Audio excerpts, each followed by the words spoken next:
Salut, c'est Trado, content de vous retrouver pour la mise à jour de l'analyse technique du CAC 40 avec une envolée du CAC 40 au-delà de la résistance des 71, 15, 70, 85. Regardez, bon, alors c'est vrai que certains diront que c'était évident compte tenu du fait que nous avions un triangle ascendant droit et que les triangles ascendants droits se cassent plus souvent par le haut que par le bas. Il demeure que c'était pas forcément la solution que la plupart envisageaient dans l'immédiat, et il est vrai également que le discours de la Fed n'a pas eu exactement l'effet escompté, puisque monsieur Powell voulait surtout montrer qu'il ne perdait pas la main sur l'inflation et que les taux d'intérêt pouvaient être encore durablement augmentés. Mais finalement, certains investisseurs, disons plutôt que les marchés ont décidé de le défier avec cette envolée des marchés, ne croyant pas tant que ça à un resserrement monétaire aussi dur que M. Powell voulait le faire penser. En tout cas, on se rapproche à grandes enjambées de la résistance trimestrielle de 74,0, qui est le record historique. Alors, je vous montre tout de suite parce que ça a son importance. Si vous regardez le CAC 40 GR, c'est-à-dire le CAC 40, si vous réinvestissez les dividendes et que vous ne sortez pas les dividendes des entreprises, et ça y est, on vient d'inscrire un plus haut historique. On n'a jamais été aussi haut en clôture, puisque vous voyez le précédent plus haut qui avait été atteint le 4 janvier 2022, donc bah oui, un an jour pour jour. Et bien regardez, on arrive à clôture au-dessus. Alors c'est symbolique, mais ça montre plusieurs choses, et parmi lesquelles notamment que vous voyez au-delà des vicissitudes de court terme, au-delà des crises, des paniques, du chaos, des guerres, du Covid et autres attentats majeurs, eh bien les indices tendanciellement montent. Ok, alors on pourra toujours dire que tel indice n'est pas monté, que tel Nikkei est toujours sous ses plus hauts historiques, etc. Mais lorsque l'on regarde les indices en général et en particulier les indices monde, eh bien on inscrit des sommets, et c'est, j'ouvre une petite parenthèse, toute la justification qu'il y a derrière ma stratégie d'accumulation rationnelle. C'est que voilà, au bout du bout, eh bien les indices prenant en compte les entreprises les plus performantes, puisque par définition le CAC 40 c'est les 40 plus grande capitalisation, eh bien il y a un turnover, il y a un roulement, et les canards boiteux entre guillemets sont sortis, remplacés par des actions qui sont beaucoup plus, on va dire, dynamiques. Et voilà, l'idée c'est que historiquement ça monte. Je ferme ma parenthèse et je reviens sur le CAC 40 normal, on va dire, le spot. Et comme vous pouvez le voir, on n'est pas sur les records historiques, puisque par définition on est sous la résistance trimestrielle, mais on s'en approche. Et maintenant, il est intéressant de remarquer que ce chandelier japonais, il est haussier, on termine dans le tir haussier, donc ça c'est bon. Alors la bougie du Aiki-Nashi n'est pas aussi, on va dire, aussi belle que celle qui a pu avoir préalablement. On regarde de la longueur de la mèche haute, vous voyez, on termine plutôt dans la moitié de la bougie qui a été tracée, et pas plutôt dans la partie haute, mais ça reste quand même une bougie qui est intéressante. Et puis quand vous regardez le three line break, eh bien comme on pouvait statistiquement s'y attendre, on vient d'inscrire un nouveau bloc vert. Vous avez vu, ça n'a pas marché sur le premier bloc rouge, mais ça fonctionne d'autant mieux après, on le savait, on l'avait testé. Et ce qui m'amène justement aux données mensuelles, puisqu'on a terminé le mois de janvier, on peut dire des choses. De toute façon, j'ai rien d'autre à tester sur les données journalières, donc on va en profiter pour faire des unités longues et regarder les choses. C'est assez intéressant parce que regardez, j'ai testé un truc. Alors ça n'a pas énormément de légitimité scientifique parce qu'il y a très peu d'occurrences, mais j'ai regardé ce qui se passe sur le three line break lorsque l'on a un premier bloc vert, puisque ce bloc vert là, celui que vous voyez actuellement, le deuxième est hypothétique, puisqu'on n'est que le 3 février, il peut totalement disparaître, il n'est pas constitué complètement, seul celui de janvier est constitué. Donc, enfin janvier, la précédente, puisqu'on n'a pas forcément une bougie tous les mois, c'est si on a inscrit un plus haut. Bon, je fais simple, mais vous avez un tutoriel en dessous de la vidéo si vous voulez en savoir plus sur le three line break. Et regardez ce qui s'est passé les précédentes fois lorsqu'on a eu des blocs verts. Donc là, on a eu 17, 14, 15, bon, vous savez lire. Ce que je veux vous dire simplement, c'est que il est rare que l'on ait un seul bloc vert. Et il est beaucoup plus fréquent que l'on ait plusieurs blocs verts. Alors la valeur moyenne qui n'a pas vraiment de signification ici, puisque bon, entre les 26 ici et les 2 là, ça, on voit bien qu'il y a des cas extrêmes, hein. Mais voilà, la valeur moyenne c'est de 10 blocs verts. La valeur modale, c'est-à-dire les cas les plus fréquents, ben, vous le voyez bien, hein, c'est entre... Bon, il y a 2 occurrences à 5, 2 occurrences à 6, 2 occurrences à 8, 2 occurrences à 8, et si vous essayez de prendre la médiane, c'est-à-dire qu'il y ait autant de valeurs en dessous qu'au-dessus, eh bien c'est entre 6 et 8. Hein. Il y a 50%, on va dire, d'occurrences en dessous de 6, 8 et 50% au-dessus. Bref, il serait étonnant, vraiment très étonnant, que l'on s'arrête là. Ce qui veut dire également que si à un moment ou à un autre on a une correction, et que ce bloc vert devait disparaître, parce qu'on reviendrait au niveau des 6705 par exemple, eh bien ce serait une occasion au regard de ce test, hein, puisque normalement ce serait partir pour reporter, enfin ce serait reculer pour mieux sauter. Donc je répète, quand vous regardez les dernières occurrences depuis la création du CAC 40, on n'a vu aucune fois avoir un seul bloc vert. Donc si ce bloc vert, de ce deuxième bloc vert là, qui est toujours en fabrication, devait disparaître, statistiquement il serait assez intéressant d'envisager d'acheter en considérant ça comme une opportunité. Voilà. Mais encore une fois, ça n'a aucune valeur scientifique parce que on n'a eu que trop peu d'occurrences pour que ce soit suffisamment rigoureux. Mais enfin bon, jouer contre ça, c'est encore plus irrationnel, j'ai envie de dire, hein. On revient sur le CAC 40 en données journalières et comme vous pouvez le constater, les éléments techniques sont également bien orientés puisque, attendez, je vais mettre les, voilà, puisque vous avez, attendez, je fais vraiment n'importe quoi, je vais remettre les chandeliers normaux, voilà, et voilà, et voilà. Donc, je répète, pardon, la moyenne mobile à cette période est ascendante, on est au-dessus, donc la tendance immédiate et haussière.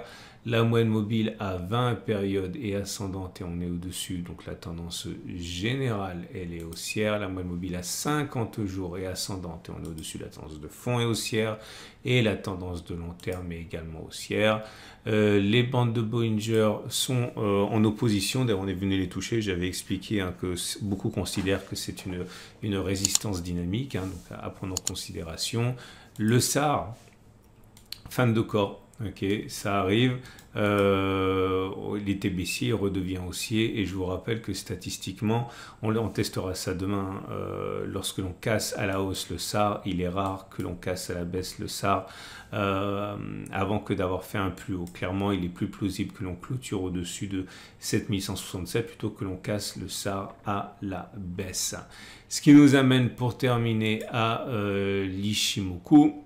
Et l'Ichimoku, ben, toujours haussier, mais l'Ichimoku, c'est ça qui est bien, c'est que c'est tellement pâteau que généralement les signaux ne s'inversent pas rapidement et c'était haussier et ça reste haussier, comme vous pouvez le constater. On est au-dessus de la Tenkan qui monte, donc la tendance immédiate elle est haussière. Alors on est au-dessus de la Kijun qui monte, la tendance immédiate, la tendance générale est haussière, le nuage est ascendant, donc la tendance de fond est également haussière. Et aujourd'hui, j'aimerais attirer votre attention sur un produit, et c'est le coup de projecteur du jour, qui me tient à cœur, tout simplement parce que, vous le savez, hein, je suis un grand fan de l'or depuis le début des années 2000. Vous le savez, alors mon site s'appelait Tradosor OR, hein, à l'origine. Et si j'en parle, c'est parce qu'un des problèmes de la fabrication, de l'exploitation d'or, c'est son côté quand même extrêmement polluant. Eh bien, il faut savoir que mon partenaire au coffre vient de lancer un nouveau produit. Et ce nouveau produit a ceci de particulier qu'il consiste à acheter de l'or qui existe déjà, donc clairement des bijoux à qui on offre une seconde vie. Donc au lieu d'avoir tout simplement de l'or que vous achetez qui a été miné, qui a été fondu, qui a été mis de manière, on va dire, traditionnelle sous forme de lingots, etc. Là, vous pouvez tout simplement acheter des grammes d'or en provenance de bijoux anciens, hein, tout simplement. Donc zéro empreinte et c'est non seulement c'est écologiquement une solution qui est très responsable, et deux, c'est valable au LSP, c'est-à-dire que si vous achetez ça, vous ne payez pas de droits de garde ensuite pour les mettre dans les coffres à l'étranger, en Suisse, etc. Bref, je trouvais que c'était vraiment une belle initiative. Bien sûr, vous pouvez toujours vous faire livrer, vous pouvez toujours acheter des pièces d'or traditionnelles ou même des lingots, c'est pas un problème. Mais pour ceux qui étaient freinés par l'impact assez important hein, de l'exploitation d'or traditionnel, c'est peut-être ce qu'il vous faut. Bref, vous avez un lien en dessous de la vidéo, allez-y, c'est un sponsor, donc si vous utilisez mon lien, c'est bon pour moi. Et on va passer donc au trade du jour. Alors, comme vous le savez, la situation, bon, elle est haussière de toute manière. Hein. Donc, si vous voulez acheter, c'est vrai que là, vous vous dites que peut-être que je fais preuve d'une prudence excessive, puisque je vous dis depuis des jours, voire des semaines, que l'achat devrait éventuellement se considérer en cas de retour sur le support hebdomadaire 110,87, 108,24 pour parier sur une hausse avec un stop de protection en dessous. Et je n'en démords pas, c'est-à-dire qu'effectivement, si vous êtes pressé, vous dites que je suis trop prudent, mais peut-être que je suis biaisé par le fait que, je n'aime pas rentrer, entre guillemets, lorsqu'un mouvement est déjà lancé. Deux, parce que encore une fois, en matière de zone d'accumulation rationnelle, on a déjà eu l'opportunité d'accumuler précédemment, donc on n'est pas non plus pressé de rentrer maintenant. Mais maintenant également, si vous voulez acheter, il faut savoir que maintenant qu'on a passé une résistance, c'est ce qu'on appelle donc un changement de polarité, et cette zone de résistance, normalement, c'est-à-dire statistiquement, a changé de polarité, c'est-à-dire que si vous mettez un stop de protection en dessous et que vous achetez maintenant ou que vous attendez un throwback pour acheter, ce sont des stratégies que beaucoup vont mettre en place, hein, puisqu'on a fait sauter le bouchon. Maintenant, il faut savoir qu'on est au pied d'une résistance trimestrielle qui est également assez dangereuse. Si vous êtes plutôt pour un short, eh bien, plusieurs solutions. Hein. Première solution, attendre que l'on revienne sur la résistance trimestrielle ici, rentrer en plusieurs fois, mettre un stop de protection au-dessus de la zone orange, parce qu'à un moment ou un autre, jaune, à un moment ou un autre, il va y avoir une consolidation, et la question, bien sûr, la difficulté, c'est de savoir quand, on ne peut pas le savoir. Mais en tout cas, vous l'aurez compris, on peut construire une position en mettant un stop de protection assez large. Quant à moi, eh bien, vous le savez, hein, j'avais rentré une position vendeuse, une demi-position que je comptais renforcer avec un signal de bonne facture. De bon signal, il n'y a pas eu, donc je vais prendre ma perte hein, donc sur ce deuxième trade. Alors voilà, par transparence, parce qu'il faut être transparent. Parce que si on n'est pas transparent, et bien après vous n'allez pas me croire quand ça marche. Donc je vous montre quand ça ne marche pas. Et oui, on est à 2 trades perdants sur 2 en fait hein, depuis le début de l'année, puisque comme vous pouvez le constater, j'étais rentré en demi-position, ouais, c'est là. J'avais rentré un demi-risque pardon, à 7032, j'avais proposé de renforcer à suivre, donc et ça n'a pas été suivi, j'ai pas eu d'occasion. Donc voilà, donc je suis à 0,5% de perte sur le premier trade, et je vais avoir donc 0,25% de mon capital de perte sur le deuxième trade que j'ai pas renforcé, donc ça fait 0,75% en tout. Bon, c'est comme ça, hein. Je me rappelle que l'année dernière, j'avais perdu aussi les 2 premiers trades, hein. Donc faut croire que les débuts d'année sont plus difficiles à trader en swing trading pour ma méthode. En tout cas, il ne faudra pas vous étonner du tout si je rentre en position vendeuse, si j'ai un signal. De toute manière, c'est là qu'il faut avoir confiance dans sa méthode.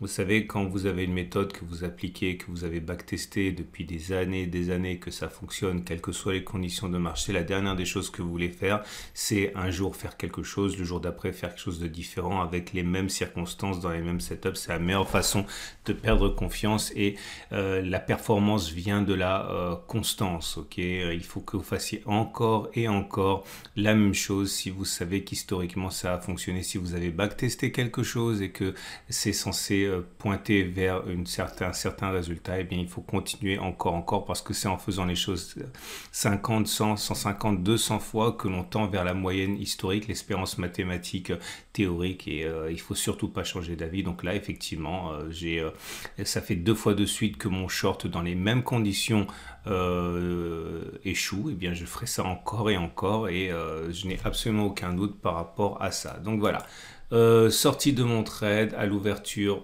demain avec donc je l'ai dit, 0,25% de mon capital perdu. Je vous souhaite une excellente journée et je vous dis à demain pour la mise à jour.